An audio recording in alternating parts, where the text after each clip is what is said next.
Y yo enfoqué esta presentación netamente en el desarrollo regional, porque yo soy un regionalista de convicción. Creo que hoy día el proceso de descentralización ha ayudado mucho al Estado, ¿cierto? Hoy día tenemos un Estado muy centralista, ¿cierto? Y eso a la región a veces las disminuye en su crecimiento, ¿cierto? En su formación. Y hoy día estar acá en esta universidad es un gran hito también, porque hoy día esta es la primera universidad pública en la región, ¿cierto? Que debe tener 2018, 2019, debe tener 7 años, 8 años. Entonces yo creo que ustedes están haciendo un cambio importante porque están estudiando en una región, ¿cierto?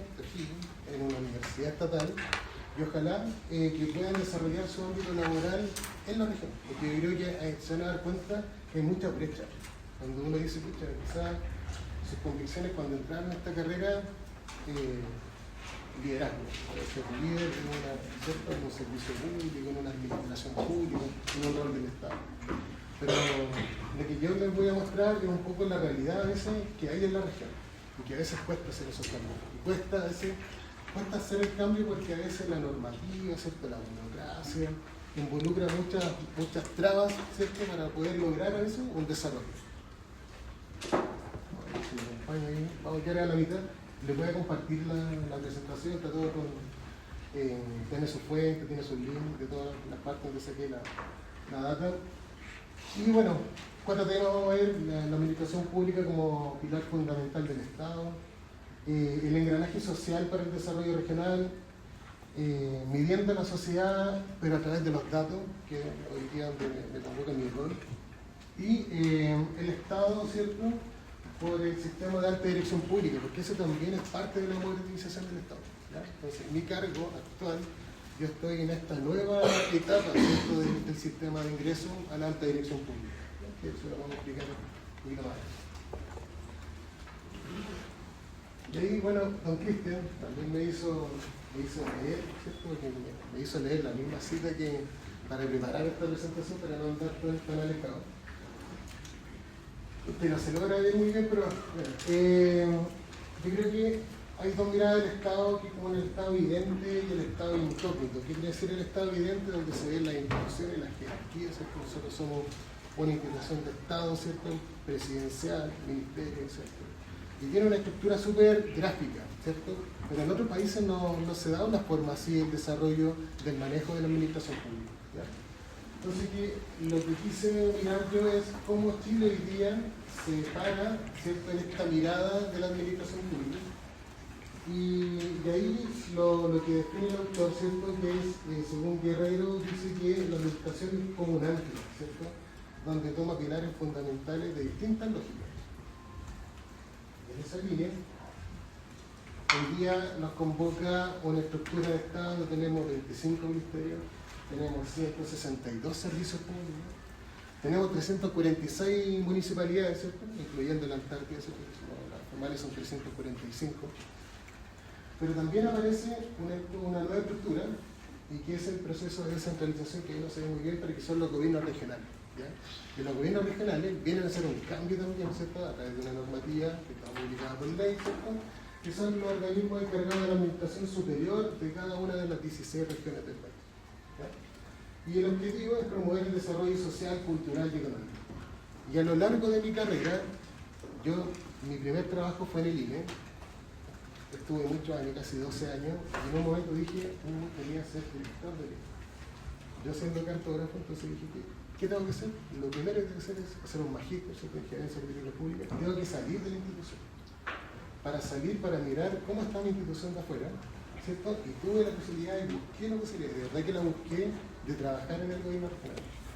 Y dije, incluso mi tesis de magíster está hecha, formulada antes de yo ingresar al gobierno regional, porque yo tenía la convicción que iba a entrar, de alguna u otra manera, y llegué a meter mi producto y siempre al gobierno regional. Entonces, cuando hablamos que hay una administración pública que es el ancla de la sociedad, yo creo que tiene 3 pilares fundamentales, que es el desarrollo social, la economía y la política, porque aquí convergen muchas cosas, ¿cierto?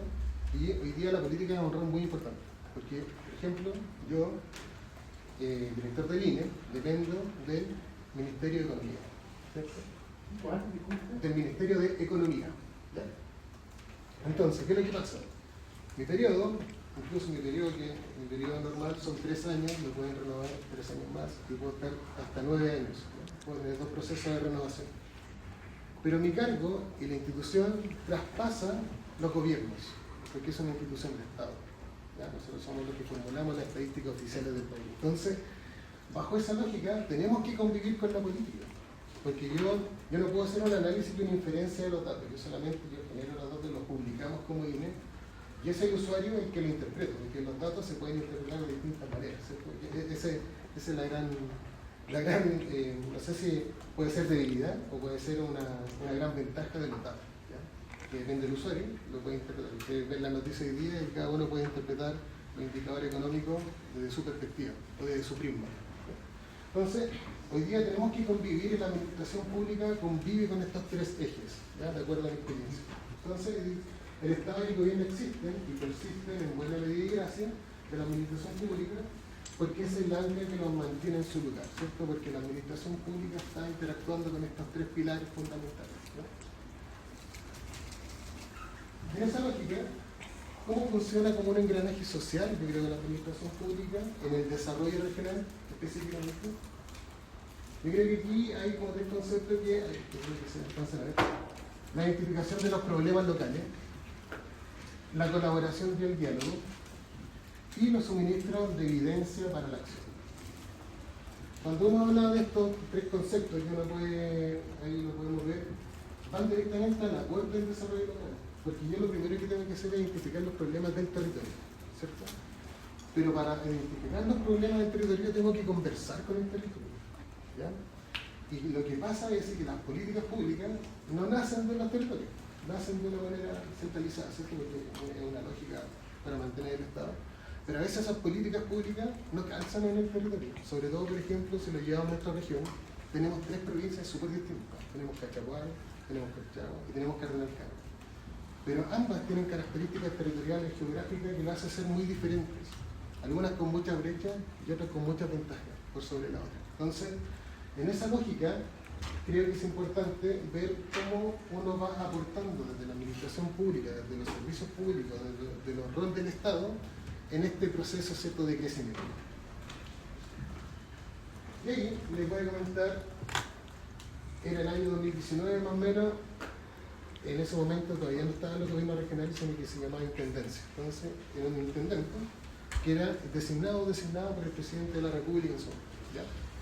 Que es lo que hoy día más o menos la figura de la delegada, ¿no? ¿Alguien entiende la diferencia entre la delegada y el gobernador regional? ¿No lo entienden muy bien? ¿Qué es lo que pasaba? Hasta el 2020, ¿cierto? Porque el 2020 fue la primera elección de gobernador regional.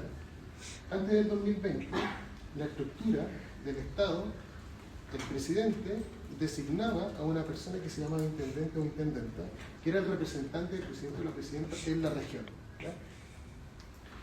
Y a través de un aparato, que es el gobierno regional, ¿cierto?, que tenía distintas divisiones, articulaba, ¿cierto?, el financiamiento y el desarrollo económico de la región, a través de ese equipo. En el 2020 hay una modificación a partir del proceso de descentralización, y ahí aparece la primera votación de un gobernador regional. Y es un gobernador regional, es la máxima autoridad regional votada, ¿cierto?, en urnas, ¿ya? Entonces, ¿qué es lo que hace él? Hoy día tenemos la convivencia de un nuevo gobernador regional, en otra región es gobernadora regional, ¿cierto?, pero que no depende del Estado central, no le rinde cuenta, así en simple, no le rinde cuenta. Él maneja su presupuesto, maneja su equipo, ¿ya?, y tiene un plan de desarrollo regional, ¿ya? Entonces, esa es la gran diferencia, porque hoy día las políticas tienen que convivir, las políticas públicas que son centralizadas de los servicios que vienen a través de los ministerios y se bajan a través de los 162 servicios públicos, y aparece un gobierno regional al lado. Entonces, yo soy el gobierno regional, yo tengo mi plata y yo designo dónde la focalizo para el desarrollo regional. Y son platas distintas a las que maneja, por ejemplo, el ministerio, ¿ya? Entonces, ¿qué es lo que pasa hoy día? Hoy día, bajo los distintos ajustes presupuestarios, los ministerios, por ejemplo, el MOP, no tiene tantos recursos para hacer todas las obras que tiene que hacer durante todo el país.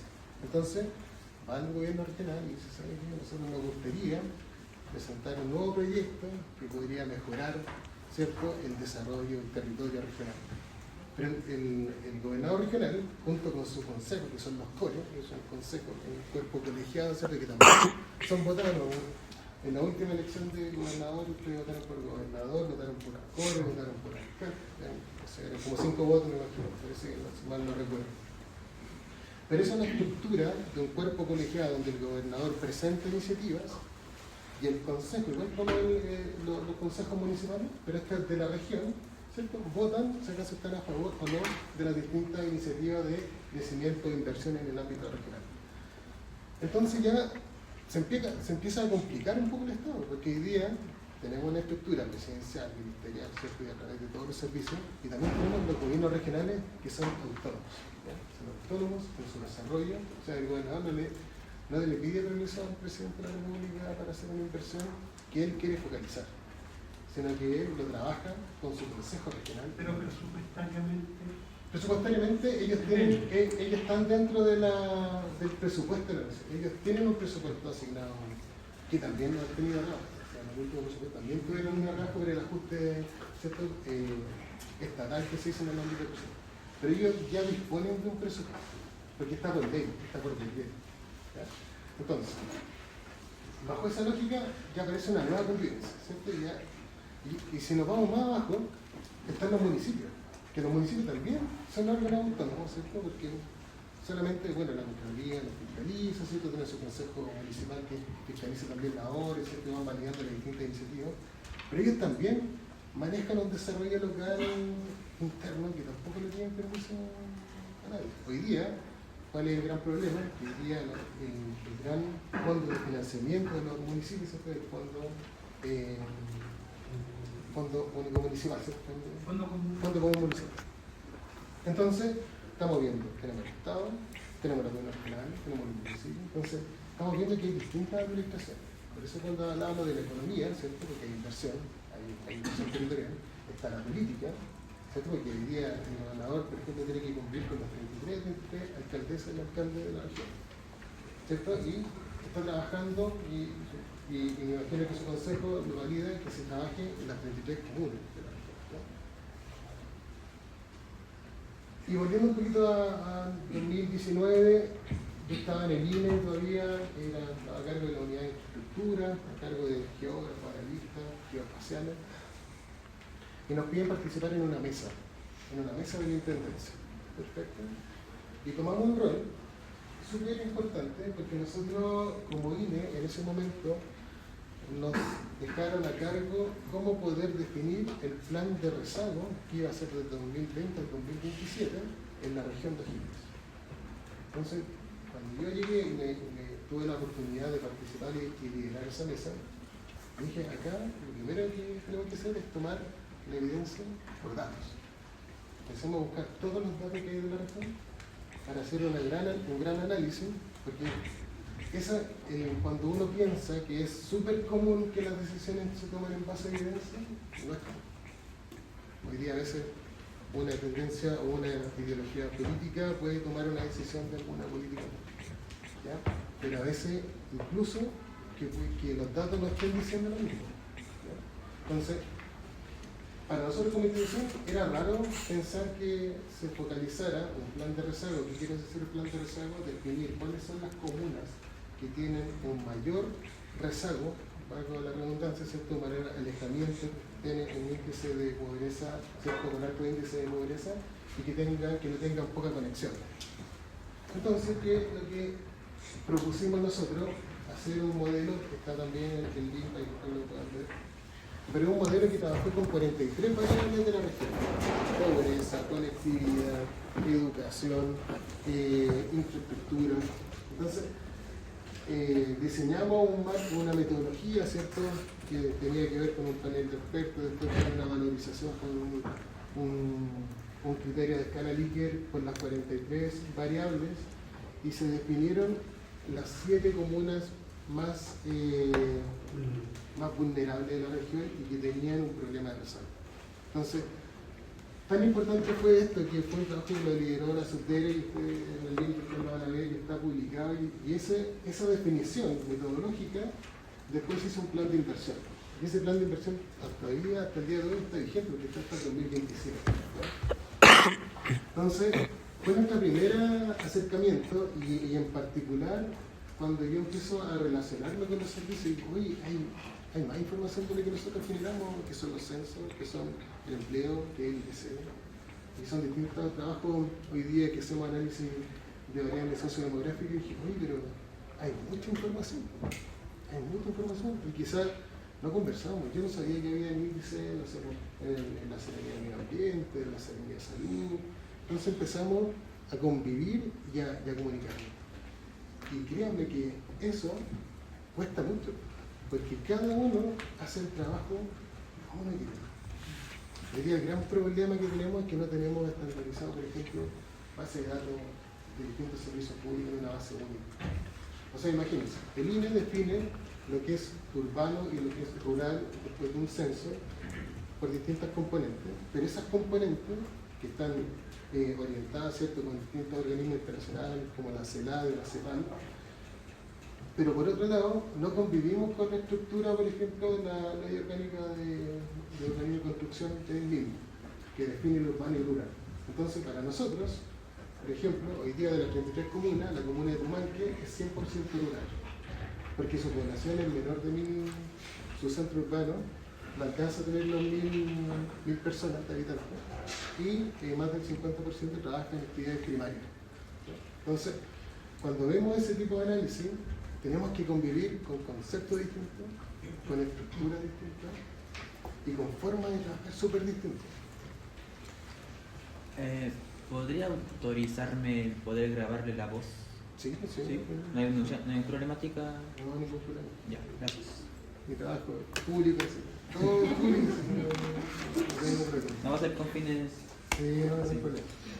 Entonces, cuando veo esto, me despertó, me explotaba la cabeza porque decía, oye, pero acá hacemos cosas y quizás el otro servicio está haciendo lo mismo, o quiere llegar al mismo resultado que yo lo estoy ya trabajando. Entonces, el sentido común es el menos común de los sentidos, porque de verdad que hay muchas islas y trabajamos de manera muy independiente, y siendo que un Estado debería conversar. Entonces, el rol, por ejemplo, de la administración pública viene a eso, viene a que el día ustedes sean importantes en hacer estos cambios, ¿cierto?, desde las mismas instituciones, a que el día se tiene que hablar en el mismo idioma, tenemos que trabajar con bases conectadas, tenemos que hablar el mismo idioma. Y cuando llego al GORE, porque al final pude entrar al GORE y estuve 1 año y medio en el gobierno regional, me llevaron a la división de fomento y industria. Decía, ¿qué se viene acá? Y de verdad que no sabía mucho. Yo lo único que quería era entrar al GORE. Y cuando dije, no sé, perfecto, porque yo llegué, porque tengo una propuesta, y vendí el producto. Y me dijeron, sí, perfecto, cuando se abra un cupo yo te voy a llamar mejor, porque yo me conseguí el número con lo llamé y le presenté. Así tenía un amigo que conocía a un amigo, y así me presenté. Sin ningún otro fin, dije, yo tengo algo interesante que le puedo llevar en el gobierno regional, y yo no le vengo a vender, solamente quiero que ustedes me vean, me escuchen, porque también es mi trabajo es ese. Así llegué, me conecté por Zoom y vendí mi grupo. Me dice, ya, perfecto, yo necesito un profesional que analice los datos, que analice la inversión, pero en el área de fomento. Y yo toda mi vida había trabajado en el INE, en estadística, pero más veía en la economía, era el empleo, el IPC, si alguna encuesta económica. Ya dije, pero como ya había trabajado en el INE y tenía esa mirada social, regional, dije, oye, pero ya, ¿y qué es esta unidad, esta división? Acá nosotros hacemos el financiamiento de todo lo que son los fondos de innovación a la competitividad, los PIC, ¿ya?, que generalmente lo hacen la universidad. ¿Ya? La universidad, centro de estudios, centro de investigación, Corfo, algunas fundaciones en su momento. ¿Perdón? ¿Cómo se llamaban los proyectos? Fondo de Innovación a la Competitividad, FIC. ¿ya? Que hoy día cambió el nombre, pero en ese momento se llama FIC. Y son los fondos de investigación que generalmente le hacen las universidades, que son como los que, no sé, un cuerpo docente, tiene una idea, lo propone, y acá hay una fuente de financiamiento, ¿cierto? Igual que los CONICET, igual que los fondos y todos los otros fondos. Pero en mi cabeza ya estaba, ya, pero ¿dónde está la componente social y la participación social y del territorio en la evaluación y en la designación de los fondos? No había. Entonces mi tesis, pero perfecto. Entonces, pero ¿y cómo hacen el cuestionamiento del territorio si acaso esa inversión o ese proyecto tiene es coherente con el territorio, es coherente con la necesidad? ¿Cómo la universidad sabe eso si no hace un trabajo previo? Y el primer trabajo que me dijo el gobernador, ya, primero hay que cambiar la plaza. Hazme la plaza nuevamente e incorpora el diagnóstico territorial previo a la postulación de los fondos públicos. Agrego la plaza, propongo mi tesis, y mi tesis, la pregunta era cómo incorporar la participación social y aumentar los niveles de pertinencia regional de proyectos FIC en la definición y evaluación de la inversión regional. Y claro, algo súper simple me pregunta, oye, pero la universidad cuando tiene una idea de proyecto que quiere, por ejemplo, trabajar en la polinización de la abeja, porque las abejas van a hacer una contribución al ámbito, y aquí, por ejemplo, en Cardenal Caro se da, dije, eso está conversado con el usuario, está conversado con el territorio, y me di cuenta, y fue catastrófico, porque yo cambié la base, se publicaron las nuevas bases, y inmediatamente coloco una barrera y digo, perfecto, usted para poder postular, primero tiene que tener un diagnóstico participativo en el territorio. ¿Qué quiere decir eso? Yo quería que las universidades conversaran antes con el territorio para que sus proyectos tuvieran pertenencia. Me querían matar todas las universidades, porque ¿qué es lo que pasaba? Muchos PIC, llegaba un investigador y lo hacía en Temuco, venía de la UFA, lo hacía en Temuco. Y después, le resultó, se iba, no sé, Concepción, buscaba una parte, se iba al norte, mismo modelo, buscaba algo similar y lo hacía. Pero los proyectos no tenían una conversación territorial, no tenían una identidad regional, entonces no era como un modelo que funcionó y lo llevaban, y al final se formaba como un vicio, porque al final los investigadores no venían, la participación era casi, no sé, vía web, hacían un par de focus, tomaban firmas y se iban. Entonces decían, no, porque esa no es la intervención real en una región. Y ahí destaco a la universidad, porque la Universidad Higgins, que entendió inmediatamente eso, y como los investigadores eran de la región y ya tenían el análisis del territorio, sus proyectos calzaron perfecto, porque ya tenían la pertenencia. Entonces, que era la gran barrera, que decir, oye, pero el proyecto lo único que pidió es que tenga una pertinencia con la región. Porque, ¿qué sacamos con replicar modelos de política pública o de proyectos de innovación si no tiene pertinencia? Entonces, ahí fue mi primer desafío y ahí tuve la oportunidad de ir a exponer esta metodología al congreso que hizo la SUTDER en la Católica, y fue una iniciativa que también fue muy valorada por la SUTDER. Claro.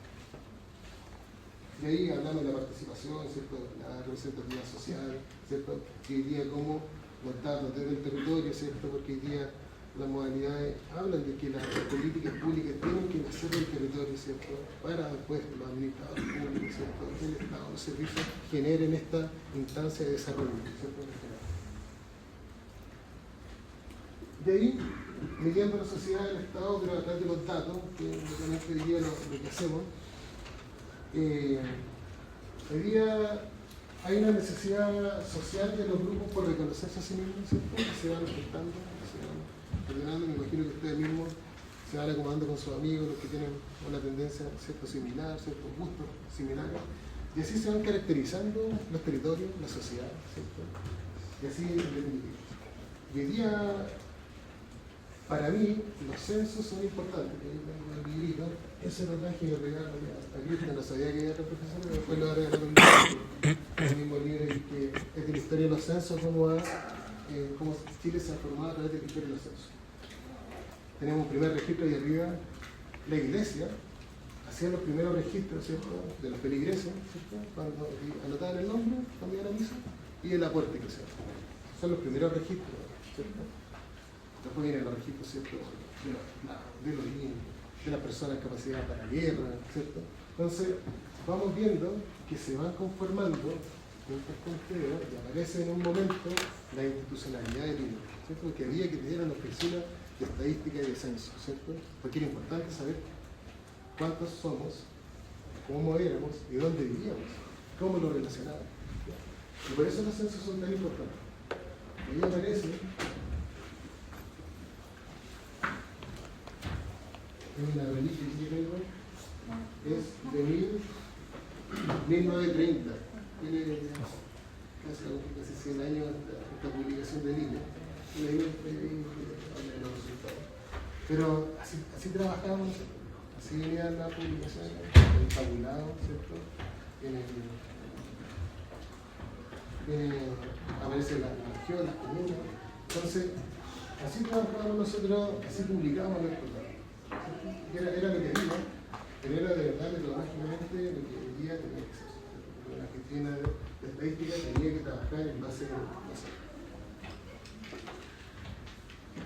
Y ahí hoy día empezamos a dar los saltos, ¿cierto?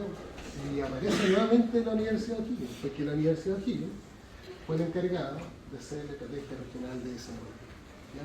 Regional, ¿ya?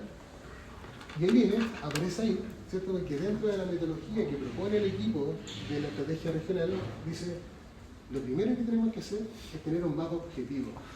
Y el mapa objetivo, ¿sí?, es en base a datos, ¿sí? Porque hay un mapa objetivo y un mapa subjetivo, ¿cierto? Cuando ya vemos la percepción de la gente, de los territorios, ¿cierto? La gente de Pumanque opina muy distinta a la gente de Navidad, muy distinta a la gente de Santa Cruz, muy distinta a la gente que vive en San Fernando en Cordillera. Entonces, ahí aparecen los mapas y el mapa objetivo, el INE participa con distintas fuentes de datos, ¿cierto?, para generar este gran trabajo que hoy día, porque este instrumento de planificación es el que define en los próximos 10 años el desarrollo de la región, ¿ya? Entonces, determina ejes como el turismo, la economía, la agricultura, la minería, y es el gran paraguas de la generación de política pública. Entonces, personas que hoy día, para trabajar en algún servicio público en la región, tienen que tener un paraguas dentro, si acaso quieren hacer un desarrollo o una fuente, ¿cierto?, de crecimiento a través de algún fondo del gobierno regional en base a la estrategia, ¿ya? Porque es lo base, es el paraguas.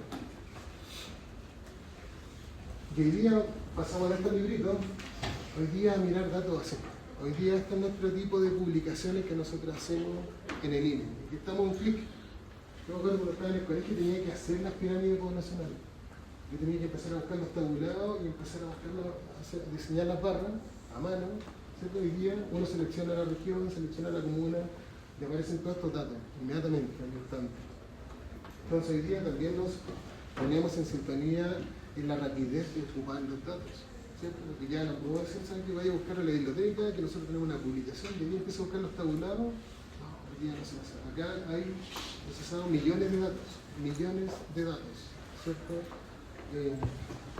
20 millones, ¿cierto?, en la proyección de población al año 2025, ¿cierto?, que hoy día tiene Chile. Imagínense todos esos formularios con muchas preguntas cada persona respondida. Entonces, imagínense la cantidad de datos que hoy día se usan. Tenemos datos de población y vivienda, tenemos de población, de vivienda. Por ejemplo, esa es la radiografía de la región. El primer indicador ahí arriba habla de la conectividad, 91,2%. Hay un poquito más del 8% de las viviendas en la región que no tienen acceso a internet. Y si después nos vamos a hacer un clic y vamos a ver las comunas que están en el plan de rezago, ¿cierto? Por ejemplo, como Litueche, la brecha es más grande. Entonces uno dice, quizás para mí es normal llegar a la casa y tener internet. O es normal que yo tenga mi teléfono en internet. Pero hay muchos niños que quizás no tienen internet. ¿Y qué pasa si hay una pandemia? ¿Qué si hay una pandemia nuevamente? Que tenemos que hacer clases vía streaming. Hay una brecha muy grande de niños que no van a poder acceder a la educación virtual, ¿cierto? Porque no tienen. Entonces, son datos que uno va mirando y uno podría decir, podríamos revisar cómo está nuestra comuna. Y créanme que a veces hay municipios que ni siquiera saben cómo está caracterizado su territorio. Entonces, son los que generan política pública local, son las primeras personas donde ocurre alguien, ¿cierto?, a pedir un permiso, a pedir una actividad, alguna solicitud de algo, y a veces ni siquiera saben cómo están caracterizados. En una instancia tuve la oportunidad de ir con la Fundación para la Superación de la Pobreza, con la Universidad O'Higgins, y estábamos ofreciendo un plan de gestión para todos los municipios, gratis. Era como una consultoría gratis en un municipio. Y llegamos a un municipio y todos los municipios decían, sí, lo que pasa es que acá yo no tengo profesionales que manejen la cosa. Qué bueno que nos vayan a hacer el trabajo. Pero aquí decían que no les podemos hacer el trabajo. Venimos a enseñar a que ustedes puedan ocupar datos y ciertos mecanismos que mejore su gestión. Sí, que no tengo profesionales para eso. Y de verdad que cuando usted y yo conozco las 33 municipios de todas las regiones, conozco, tengo interacción con muchos equipos de IDECO, de CEPLA, y de verdad que la escasez de profesionales es tan alta que a veces hay profesionales en un municipio que yo a veces digo, pero lo podemos trabajar en Excel, podemos hacer esta forma dinámica. Hay una brecha de conocimiento muy grande. Entonces, por eso me apasiona porque digo, porque yo quiero aportar, porque quiero que ese territorio también tenga la oportunidad, y desde mi área, donde esté, lo voy a hacer. Hoy día en la línea, estuve en el gobierno, para igual no sé dónde voy a estar, pero mi vocación social va en esa línea de que hoy día hay que democratizar las oportunidades. Y yo soy convencido de eso. Miren otro dato. Hoy día tenemos un 12,6% de la población de la región que declara tener un grado de discapacidad. Y el mayor grado de discapacidad está ya aparecen sobre los 50 años. Y las personas que más declaran tener un grado de discapacidad son las mujeres. Y lo que más les dificulta es caminar, y está en segundo lugar la visión. Entonces, el otro día estábamos en una comuna, no vamos a decir los nombres porque me está acabando ahí, estábamos en una comuna porque tuve que ir a hacer un trabajo en el Ministerio de Economía y Distintos Servicios, y mostré esta misma lámina pero en la comuna. Hice el doble clic, seleccioné la comuna, y dije, ¿usted sabía que tiene casi el 16% de su población que declara tener un gran discapacidad? Y el gran problema que tiene es de caminar, también, porque se repite mucho. Entonces, yo solo con esas dos variables digo, perfecto, entonces tengo población, ¿alguien queda de edad? No, de los 50 salidos, chuta, población ya casi llegada al adulto mayor. ¿Cómo están mis políticas públicas? No sé, en el vereda, en tener centros comunitarios, en tener algún dato, ¿cierto?, que me permita decir, oye, decir que las políticas públicas quizás no tienen que estar enfocados en la natalidad, ¿cierto?, o en jardines infantiles, porque ese es otro tema, y que don Cristian, cuando pase después problemas de demografía y natalidad, me invita, ¿no?, porque ese ya es estar una clase entera. Pero hoy día la realidad de Chile es que tiene una tasa global de fecundidad de 0,9. ¿Qué quiere decir eso? 0,9. ¿Ya? Somos la más alta, estamos dentro de las tres más altas a nivel mundial. ¿Ya? Y eso es grave. ¿Por qué es grave? Porque las mujeres en edad fértil, 15, ¿cierto?, a 50 años, están teniendo menos de un hijo. Uno podría analizar, nosotros solo publicamos el dato, no hacemos cuestionamiento de valor porque hoy día se están tomando esa decisión. ¿Ya? Pero lo que queremos evidenciar es que hoy día quizás los parámetros cambiaron, quizás las mujeres hoy día no quieren tener hijos, quizás hoy día no tienen la seguridad de poder decir, pucha, tengo la tranquilidad de poder tener un hijo, después, si no tengo una red de apoyo, poder contar con alguna política pública que me ayude a poder convivir con mi trabajo y con la crianza. O puede ser, ¿sabes qué? Hoy día quiero aplazar mi edad, yo quiero tener hijos más cercanos a los 30. Y hoy día se da, si nosotros revisamos la edad, sí se da. ¿Y cuál es lo complejo de eso? Es que, por ejemplo, ya en el 2028 ya vamos a empezar a decrecer. Vamos a empezar a decrecer. ¿Qué quiere decir eso? Vamos a tener más defunciones que nacimientos, en lo neto, ¿no? Y ya en el 2035 ya vamos a dejar de crecer y vamos a empezar a decrecer completamente en la población. Y cuando uno empieza a decrecer, uno puede decir, me da lo mismo, vamos a empezar a la población viva, pues, la pirámide va a ser así, ¿cierto? Una pirámide invertida como está haciendo ahí como en Europa, hay una pirámide invertida. Entonces, ¿qué entran ahí? Ahí entran las políticas. Hoy día ya todos empiezan a hablar, hay que trabajar en la política pública. Esto nosotros lo venimos diciendo hace 10 años. Ojo que está bajando la cosa, ojo que está bajando. Hoy día llegamos a niveles críticos. Entonces, va a ser inesperado que nosotros podamos tener indicadores como la tasa de reemplazo que nos dicen que una mujer es fértil y tiene que tener 2,1, ¿cierto? El 1, el 2,1 es por la tasa de mortalidad que hay, pero yo sé que son 2. No vamos a llegar a ese nivel de 2, pero sí tenemos que superar, ¿ya? Y lo otro que le estaba diciendo, si no tenemos la tasa de reemplazo, el país, ¿cierto?, se vuelve crítico. ¿Por qué? Porque la población en edad de trabajar se reduce. Entonces, si no hay política, y ahí vienen las políticas, políticas de migración, hay que hacer una política de migración, sí, porque necesitamos a los migrantes en nuestro país. Todos los países se han generado, ¿cierto?, con población, ¿cierto?, de migrantes que van, ¿cierto?, con estos boom que explotan a veces de migración, pero así se forman los países. Pero hay que regularlo y hay que tener una política de Estado, ¿cierto? Entonces, en esa línea, uno empieza a mirar datos y yo solamente con 2 cruces rojas, entonces la pregunta que le hice al alcalde, ¿cómo están sus veredas? ¿Cómo están sus centros comunitarios de última ayuda? ¿Cómo están sus programas de hospitalización domiciliaria? Solamente con 2 datos, y imagínense si eso lo empiezan a cruzar con datos de salud, con datos de municipal, con datos de los usuarios de sus programas. Y, por ejemplo, hoy día llegamos hasta este nivel. Hoy día esto está publicado en un portal geográfico que yo puedo hacer una consulta por manzana. Entonces, en la manzana de esa manzanita, esa que está ahí, que son 2 manzanas porque se juntan y se agrupan, porque me imagino por la cantidad de personas que respondieron y por la variable que se está consultando. En esas 2 manzanas hay un 64% de los hogares que está compuesto solamente por personas mayores de 60 años. Eso no está bueno.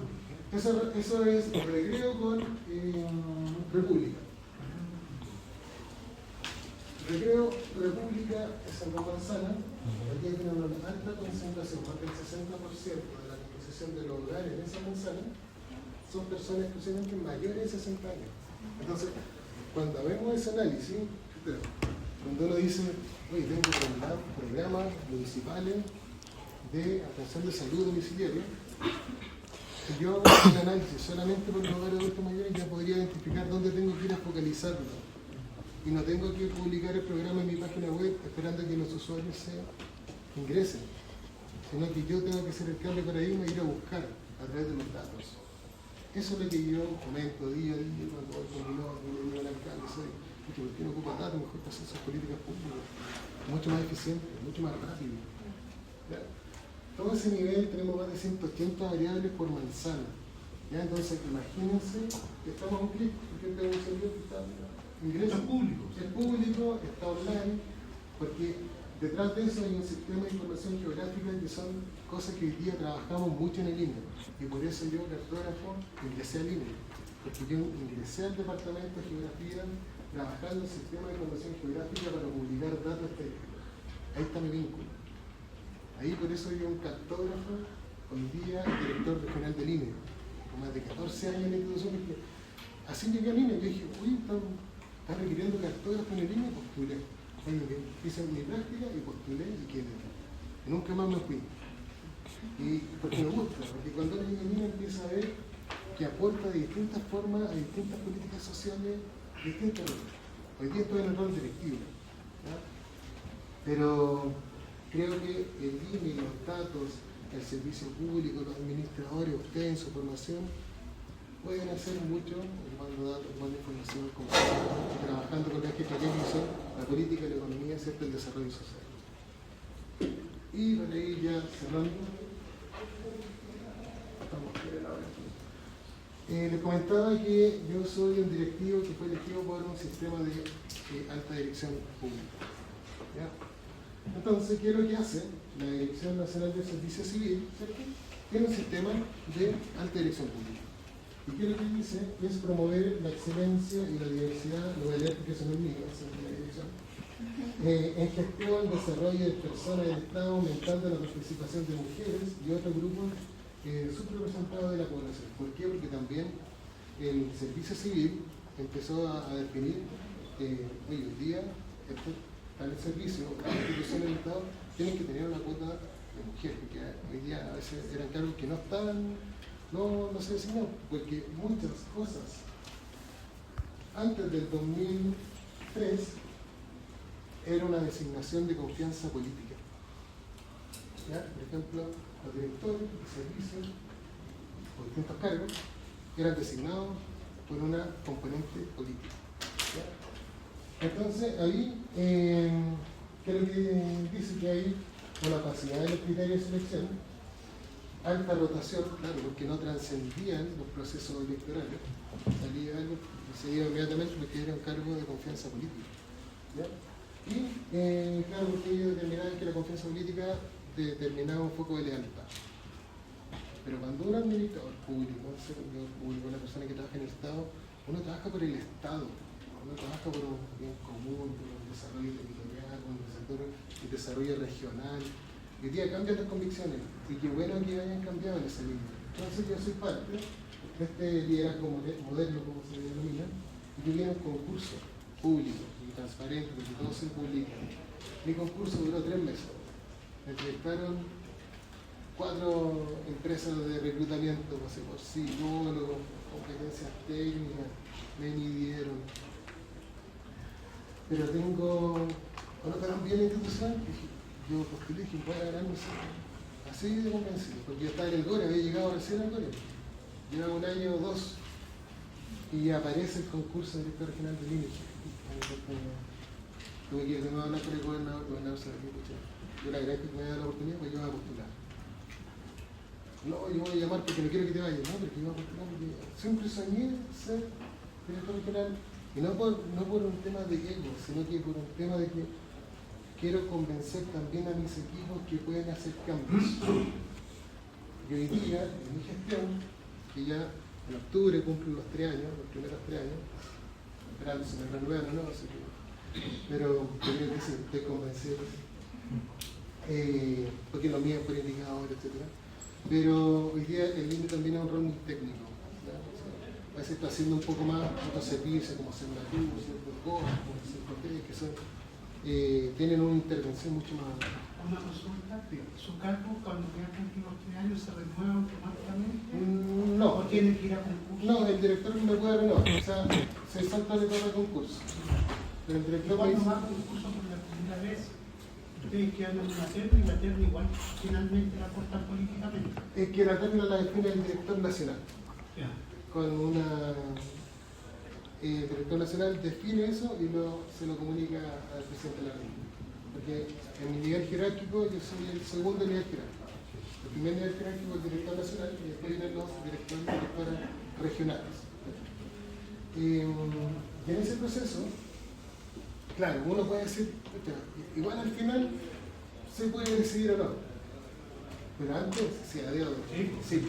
O sea, hoy día y cuando yo pensaba, y cuando pensé, cuando era un simple analista, cuando entré al INE, dije, algún día va a ser director. Yo empezaba a mirar los concursos, cortaban en el magíster. O sea, si no tenía magíster, afuera. Entonces yo hubiese tenido toda la experiencia que tenía, pero si no tenía mi magíster no podía postular. Entonces, por eso estudié, por eso fortalecí, seguí perfeccionando. Y hoy día, desde mi rol, lo que traspaso a los equipos, hoy día digo a los equipos, salgan, vayan a conversar con los solteros, vayan a conversar con los municipios, relaciones, conversas, porque hoy día las políticas públicas nacen así, del conocimiento, de conocer la institución, conocer el territorio. esa es parte fundamental y clave en el desarrollo de la región. Y bueno, ahí nos queda la organización del INE y arriba está el director, que allá abajo hay nosotros que estamos allá al lado allá, el director regional y el subdirector. Bueno, y mi reflexión ya para ir terminando, creo que la administración pública tiene un rol fundamental porque hace un impacto en la sociedad, tiene un impacto social. Y eso por vocación, si están acá, porque tienen una vocación de servicio, también una vocación social. Y creo que eso es fundamental. Gobernanza y desarrollo local, el fortalecimiento de los territorios requiere de una articulación pública de todos los niveles del Estado. Sí, tenemos que conversar hoy día con la institución pública, tengo que conversar con el gobierno regional, tengo que conversar con la delegada, tengo que conversar con la Seremi, porque mi rol no es político, tiene que trascender, porque si no trascendemos en esa línea, el desarrollo se estanca. Ese yo creo que desde mi estamos en la era de los datos. O sea, le acabo de mostrar un dashboard, ¿cierto?, donde uno selecciona y aparecen los datos. Hoy día tenemos que conversar, pero a veces están trabajar en base a la evidencia de las políticas públicas es del sentido común, pero hoy día en la realidad tal cual como yo pensé en mi presentación no es tan común. Hoy día hay decisiones que todavía se toman, es que yo creo que yo pienso que creo que debería ser allá. En otra oportunidad tuve la instancia de llegar a conversar con un alcalde de Colchagua y le digo, alcalde, disculpe, ¿dónde está haciendo la inversión en el mejoramiento de agua en las viviendas de su... Me dice, obvio, ¿cómo va a ser? El sector norte de mi pueblo. Yo cartógrafo, siempre pensando territorialmente, yo había trabajado los datos, y le tiro una cartografía, un mapa, y las viviendas que tenían mayor déficit estaban en el área sur. Dije, pero si la vivienda, los datos están hablando que... No, entonces el alcalde como que se enojó, llamó al alcalde, llamó a todo su equipo, oye, pero ¿por qué están haciendo? El alcalde dice que están acá y nosotros estamos... Nadie tiene una respuesta. A veces uno entiende que hay acciones políticas dentro de los municipios, cuando hay más votos a veces voy a hacer más cosas, como a la práctica. Yo creo que los desarrollos deberían ser transversal, independiente la lógica política, estamos en un rol político, no podemos decir que no va a pasar, siempre va a estar en la política como eje, siempre. ¿Ya? Pero así de crudo a veces, las decisiones. Robustecer el conocimiento, también partí con eso. Hay una escasez de profesionales, por ejemplo, sobre todo en los municipios. Voy a hablar en Colchagua, yo creo que se puede empezar el cargo. La verdad que son comunas que es muy poco profesional, muy poco profesional. Y eso también se da porque hoy día, no sé, el municipio no tiene la prioridad, no entiende que quizás contratando profesionales como ustedes para el futuro, la gestión va a ser más rápida.